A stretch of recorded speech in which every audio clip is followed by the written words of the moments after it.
All right, welcome back in here to Live Now from Fox. I am Andy Max. Let's turn to another top story. And it's been almost a month since the U.S. captured the leader of Venezuela, Nicolas Maduro, and some developments this week as the Treasury Department made a move that would authorize companies to buy and sell Venezuelan oil under certain conditions. And this general license grants provide private global companies access to the opportunity to invest into Venezuela, which is currently under U.S. sanctions. So we're going to continue to follow this here on Live Now from Fox, this major international headline and some of the fallout, the reaction since that day back in early January. Let's be joined right now by James Bikales from Politico. Thank you so much for joining us here on Live Now from Fox. And more broadly, just before we get into some of the minute details of this, where do we stand in terms of these reserves, and how big of a deal was the Treasury Department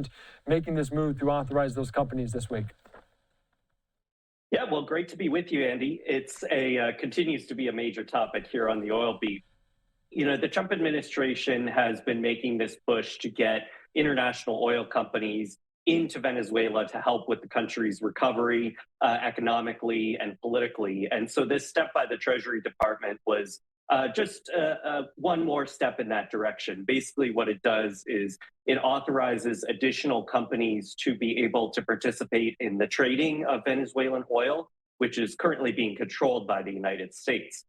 Initially, there had been just two firms that the Trump administration had authorized to go in and start selling Venezuela's oil. And now more companies will be authorized to start coming in and doing that.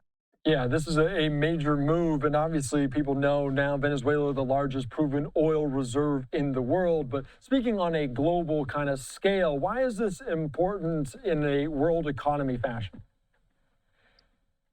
Yeah, so the Venezuela, despite having the world's largest oil reserves, really hasn't been producing to the level that it has historically. That's largely because of the socialist government's policies, which had led to a lot of dilapidation of the country's oil infrastructure. And so right now, Venezuela produces just a small single-digit percentage of the world's oil. But there's a really big long-term opportunity here because of all those reserves.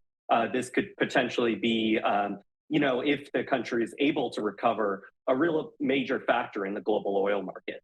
Yeah, and we've seen, obviously, other countries play ball in terms of this, but we'll get into that in just a second. But you mentioned in some of the reporting some of these general licenses that would allow companies to do so. You also mentioned certain conditions. Can you get into specifics of what those licenses are and the conditions in which they're allowed to kind of produce this oil? Yeah, so there's sort of two different steps here that the Trump administration is working towards. One is the sales of Venezuelan oil, which is sort of the immediate production that is being produced by Venezuela's state oil company right now.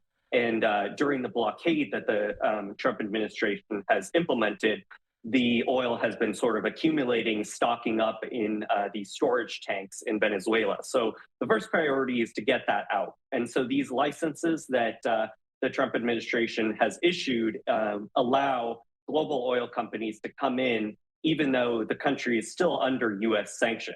So otherwise, without these licenses, they wouldn't be able to go in and help get that oil out. That is very interesting, and obviously two global companies have been granted their license. Can you get into some specifics with these? Who exactly are these companies? And obviously it wouldn't be without controversy that this happened, but can you discuss some of those? Who's already involved? Sure. So initially, the Trump administration authorized two global trading firms, Vitol and Trafigura, to go in and help with that immediate need that I talked about, the oil that was accumulating in these storage tanks because of the blockade. And so these are two, major oil traders. They handle a lot of the global oil trade. So they were just equipped to be able to go in quickly and handle this problem. But, Secretary of State Marco Rubio, who testified on Capitol Hill this week, he said that, these firms coming in was just an short-term solution, and that the long-term play was to allow a lot more companies to come in And this treasury license is the first step towards that. And you mentioned some of this with other companies as well. We've heard from different leaders of different companies. Exxon notably said it was uninvestable recently. How eager are companies to get involved in this kind of production fashion versus kind of moving the oil that's already there? Yeah, it's a great question. That's why it's sort of those two different issues. There's the immediate sort of trade and sales of the oil that's already there, and then there's the long-term recovery of the oil sector, which is going to require hundreds of billions of dollars probably of investment. And that's the area where these global oil companies continue to be pretty hesitant. I was listening into the earnings calls that both Chevron and Exxon, so the two biggest U.S. oil producers, had on Friday, and they expressed that they may be interested in the long run in going into Venezuela, but in the short term they need to see some real serious political reforms and rule of law really implemented there before they can make a real major investment. And you mentioned Secretary of State Marco Rubio before a committee this week, pressed by different senators, including the senator from Connecticut, Chris Murphy, asking for assurances from the Secretary of State about the sale of this Venezuelan oil to be fair, to be open. How is that going to happen in practice? Sure. So, this license is sort of the first step towards that because we'll be able to go beyond these first two firms, Vitol and Trafigura. And we've reported as well this past week that Treasury is looking at offering some additional specific licenses. So those would be narrow to a specific company for oil firms to go actually into Venezuela. Like you mentioned before, to do the kind of next step, which is the drilling and the extraction operation. So that's sort of the next stage. The Treasury Department or the Trump administration, if they want more oil companies to be going back into Venezuela, they need to start giving out more of these licenses.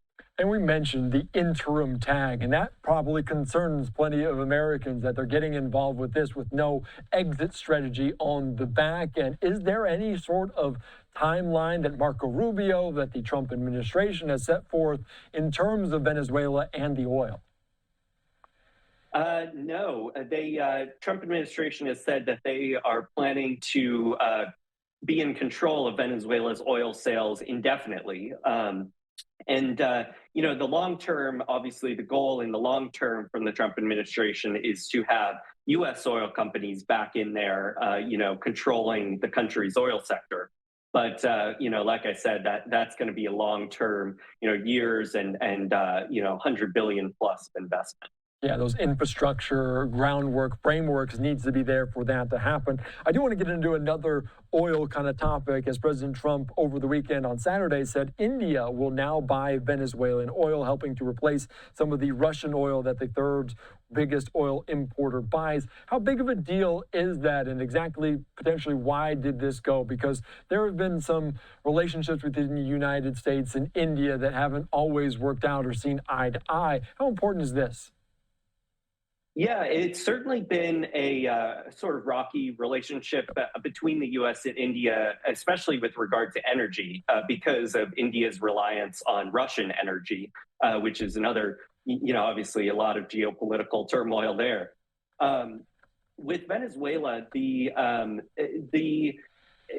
prior to the toppling of Maduro, the Trump administration was trying to discourage oil sales to various other countries, particularly China. But now that the U.S. is in control of this sector, the Trump administration is much more inclined to open up these sort of sales because, from the Trump administration, from what the Trump administration has said, it plans to control the revenues that it makes from those sort of sales, and then have that flow back to the Venezuelan people. Whereas before, when Maduro was in power, there was a lot of corruption. The regime was taking a lot of those revenues.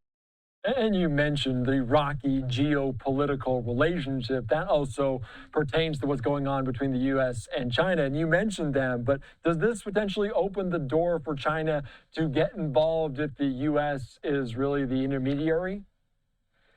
Yeah, so Marco Rubio, Secretary of State Rubio, did address that in his testimony last week. So he said that China, which prior to the Maduro raid, had been, purchasing a vast majority of Venezuela's oil.